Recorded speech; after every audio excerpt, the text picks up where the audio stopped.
Hello everyone. आप सबका बहुत-बहुत स्वागत है। बीएलओ ऐप के माध्यम से हम फॉर्म 6 कैसे भरें, यह एक सामान्य प्रक्रिया है, लेकिन इसके स्टेप्स को जानना बहुत आवश्यक है, तो इस वीडियो में इसके बारे में जानते हैं। हम सबसे पहले अपने बीएलओ ऐप को ओपन करेंगे, वहाँ पर हमारा जो ये फॉर्म का आइकन है तीसरे नंबर पर, उसे हम क्लिक करते हैं, तो हमारे सामने ड्रॉप डाउन आ जाता है, जिसमें हमारे फॉर्म 6 आप देख सकते हैं, सबसे पहले ड्राफ्ट फॉर्म आते हैं, उसके बाद फॉर्म 6B है जो आधार ऑथेंटिकेशन के लिए, फॉर्म 7 है और तीसरे नंबर पर यहाँ से पहले नंबर पर फॉर्म 6 जो कि नए वोटर के लिए भरा जाना है, उसे क्लिक करते हैं। जैसे ही आप क्लिक करेंगे तो आपकी भाग संख्या का ऑटोमेटेड सिलेक्टेड ऑप्शन आपके सामने आता है। उसे जब आप क्लिक करके आगे बढ़ते हैं तो ये आपका पहले से भरा फ्रंट पेज आता है। इसमें केवल हमें सेव एंड नेक्स्ट करना है और इस इंटरफेस से हमें आगे चले जाना है। सेव एंड नेक्स्ट का बटन इस जगह पर दबाने पर आपका फॉर्म ओपन हो जाएगा और इस फॉर्म में हमें बाकी जानकारी पर्सनल डिटेल के रूप में भरनी है। पर्सनल डिटेल में जब आप जानकारी उस कैंडिडेट की भरेंगे तो आपको पूरा नाम लिखना है और वही नाम आप क्षेत्रीय भाषा में भी भर देंगे ड्रॉप डाउन से। सरनेम में आप छोड़ देंगे। चूज़ फाइल यहाँ पर कैंडिडेट का फ़ोटो आपको सेलेक्ट करना है। आप अपनी गैलरी में पहले से जेपीजी या पीएनजी फाइल में इसको सेव करके रख लें और आधार को भी आप पीएनजी या पीडीएफ फॉर्म में सेव कर लें। यहाँ पर आप कैंडिडेट की फ़ोटो को अपलोड होने पर एडजस्ट करें और इस फ़ोटो को आप इस तरीके से अपलोड करें कि केवल फ़ोटो फ्रंट पेज पर दिखे, फॉर्म के साथ फ़ोटो अपलोड ना करें। इसके बाद हम रिलेटिव के नेम में उस कैंडिडेट का नाम भरेंगे जिसके संबंध में इस नए वोटर को जोड़ा जाना है। जैसे कि यहाँ पर हस्बैंड है, तो मैं उसका नाम यहाँ पर फ़िल कर रहा हूँ और इसके बाद नीचे जब आएँगे तो यहाँ पर उसका भी नाम क्षेत्रीय भाषा में आएगा, फिर मोबाइल नंबर, ये अगर उस व्यक्ति का है तो सेल्फ करेंगे, अदरवाइज़ रिलेटिव का है तो आप रिलेटिव मेंशन करके नीचे मोबाइल नंबर आप भर देंगे। सामान्यतया ईमेल आईडी नहीं भरी जानी है, लेकिन अगर कोई कैंडिडेट कहता है तो आप ईमेल आईडी भी भर सकते हैं। इसके बाद नीचे आएँगे तो यहाँ पर आधार नंबर माँगा गया है। आधार नंबर आप नए वोटर का जिसका कि वोट बनाया जाना है, उसका आधार नंबर यहाँ पर भरेंगे। आधार नंबर को भरते समय थोड़ा सावधानी रखें, क्योंकि एक भी नंबर गलत होने पर आधार मैच नहीं करेगा। आधार वैलिडेट होने के बाद आप नीचे जाएँगे, नीचे आकर के आप जेंडर सेलेक्ट करेंगे। सामान्यतया यहाँ पर भी सतर्क रहना है, क्योंकि अक्सर मेल और फीमेल में क्रॉस चेंज हो जाता है। फिर हम डीओबी को फॉर्मेट के अकॉर्डिंग पहले सन को, फिर मंथ को और फिर डेट को सेलेक्ट करके डीओबी का सिलेक्शन कर लेंगे।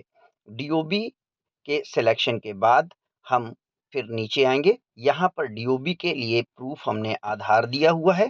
बेसिकली आप आधार का प्रूफ़ देते हैं, तो आधार के प्रूफ़ को यहाँ से चूज़ फ़ाइल से हम फिर सेलेक्ट करेंगे, जो कि गैलरी में हमारे पास पहले से सेव होना चाहिए, जिससे कि वो प्रॉपर्ली अटैच्ड हो सके। और यहाँ पर आप देख सकते हैं, ये मैंने ब्लर कर रखा है, मेरा फॉर्म अटैच हो चुका है। अब इसके बाद हम सेव नेक्स्ट करके यहाँ पे आधार का फ़ोटो आ चुका है। फिर अब हम एड्रेस लाइन में जाएँगे, तो एड्रेस लाइन में हमें हाउस नंबर ज़रूर भरना है, क्योंकि हाउस नंबर ना भरने से फिर कैंडिडेट लास्ट में चला जाता है और वो अपने उस घर से अलग उसका वोट हो जाता है। इसलिए इस बात को ज़रूर ध्यान रखें कि मकान संख्या जो कि आपके वोटर लिस्ट में संबंधी की है, उस मकान संख्या का ज़िक्र यहाँ पर ज़रूर करें, पहले कॉलम में उसे ज़रूर भरें। फिर आप विलेज, पोस्ट और पिन कोड और उसके बाद आप तहसील, ये सारी जितने भी हमारे जो पर्सनल डिटेल हैं रेज़िडेंस से रिलेटेड, जो ड्रॉप डाउन में आते जा रहे हैं, उनको आपको पूरा एक-एक करके फ़िल कर देना है। जब आप इसको पूरी तरीके से फ़िल कर लेंगे, तो आप सेव एंड नेक्स्ट का ये बटन क्लिक करेंगे और इस सेव एंड नेक्स्ट के इस बटन को क्लिक करने के बाद आप आगे के ऑफिस में जाएँगे। यहाँ पर इस बात को ज़रूर ध्यान दे लें कि जब आप इंग्लिश में उस विलेज का, तहसील का या ब्लॉक का नाम भर रहे हैं, तो क्षेत्रीय भाषा में उसका नाम प्रॉपर आया है कि नहीं? अगर नहीं आया है, तो उसे एडिट कर दें और सही भरें, जिससे कि जो प्रिंट आए हमारा वोटर लिस्ट में या एपिक में वो प्रॉपर आए और उसमें एड्रेस में कहीं पर गलती ना हो। चूँकि अक्सर हम जैसे कि यहाँ पर देख रहे हैं, संडीला को जब आप SANDILA लिखते हैं, तो हिंदी में संदीला आता है, डीला नहीं आता। तो आप डी को एक बार ड्रॉप डाउन से करेक्ट कर लें और डीला ही लिखें। उसके बाद एड्रेस प्रूफ के लिए भी आपको अपना आधार अटैच करना है, अपलोड करेंगे। आधार अटैच होने का जब आप फॉर्म देखेंगे तो वहाँ पर भी आधार अटैच हो चुका है और आधार अटैच होने की फ़ोटो क्लियर होने के बाद आप आगे बढ़ेंगे। सेव एंड नेक्स्ट के बटन पे जब आप जाएँगे, तो अब हमारा फॉर्म लगभग-लगभग कंप्लीट हो चुका है। अब हमारी कुछ परसेंटेज यहाँ पर पीडब्ल्यूडी अगर पर्सन विद डिसेबिलिटी है, तो हमें यहाँ पर इस कॉलम में क्लिक करना है, परसेंटेज ऑफ डिसेबिलिटी भी लिखना है, अदरवाइज़ हमें नन इसे छोड़ कर के आगे बढ़ना है। अब यहाँ पर हम उस फैमिली मेंबर की जानकारी एक बार फिर से भरेंगे, जिस फैमिली मेंबर के संबंध में इस वोटर को जोड़ा जाना है। तो या तो वो पति होगा, पिता होगा, बेसिकली कोशिश करें कि परिवार का ऐसा सदस्य हो जिसका कि वहाँ पर वोट है और वो उस व्यक्ति से डायरेक्टली संबंधित हो। तो ड्रॉप डाउन में आने वाले संबंध भी लिखेंगे और नीचे आप इपिक नंबर जिस व्यक्ति के इस रिलेशन में इस व्यक्ति का आधार वोट बनाया जाना है, उस व्यक्ति का इपिक नंबर आपको लिखना है। लास्ट में डिक्लेरेंस है यानी घोषणा है। इसमें आपसे एक बार पुनः गाँव, ब्लॉक, जनपद और प्रदेश के बारे में पूछा जाता है, तो यहाँ पर भी ड्रॉप डाउन में उन चीज़ों को हम सेलेक्ट कर देंगे और जब हम इस पूरे फॉर्म को सेलेक्ट करके फाइनली देखेंगे, तो रेज़िडेंस पे कब से वो व्यक्ति रह रहा है, लास्ट में ये चीज़ देखी जानी है। तो बेसिकली कोशिश ये करें कि वो व्यक्ति कम से कम 5 से 6 साल से वहाँ रह रहा होगा, तो आप 3 या 4 साल पहले की जो जानकारी आपको मिल पाई है, जब से वो व्यक्ति रह रहा है, आप उसको भर दें। फिर ये फॉर्म पूरी तरीके से हमारा भर चुका है। एक बार इसको आप क्रॉस चेक कर लें, क्योंकि यहाँ पर अगर आपको कुछ मिस्टेक लगती है तो आप एडिट करें।